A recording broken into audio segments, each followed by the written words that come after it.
India is one of the fastest growing healthcare markets in the world, but in spite of large out-of-pocket spending on healthcare and increasing avenues for private healthcare delivery, a report by KPMG says India is the second least transparent of the 33 countries that the report studied when it comes to healthcare. CNBC TV News' Archana Shukla brings us the details. Buying a car, a shoe, or even insurance is easy because you can compare data across parameters to arrive at an informed choice. But not when it comes to healthcare.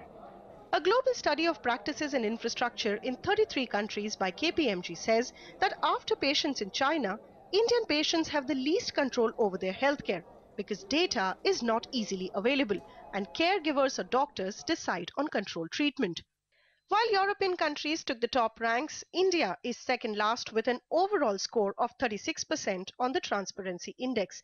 It ranked even lower than South Africa and Saudi Arabia. The study had sampled publicly available data at over 100 NABH accredited hospitals in India, 25% of which were public hospitals.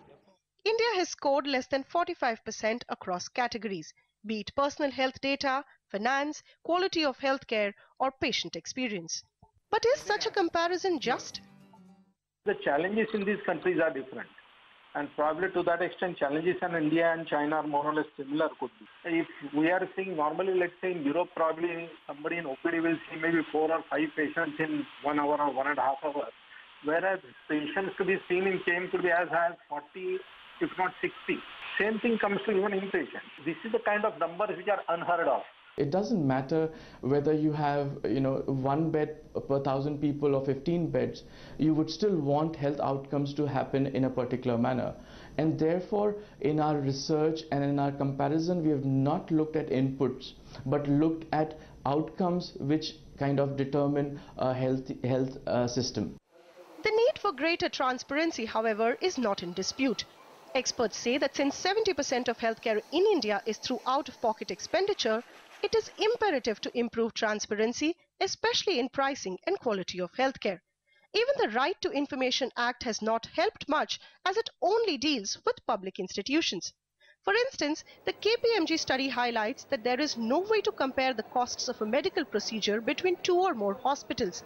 Also, while it is mandatory for private NABH accredited hospitals to display packages for elective procedures like angioplasty, it is not common practice. Further, financial estimates provided to patients are very different from actual bills, and there is no comprehensive data on the success rates from inpatient treatments. We do not have an infrastructure which allows for making this information public and disseminating that information. There are a few hospitals which provide, let's say, the success rate of a cardiovascular procedure, but those are more marketing rather than providing information that a consumer or a patient can consume and make a decision. Experts say that this heightens the need for a central repository that allows people access to various healthcare-related information. And this means mandating hospitals, clinics, and healthcare centers to report critical parameters periodically. In Mumbai, Archana Shukla.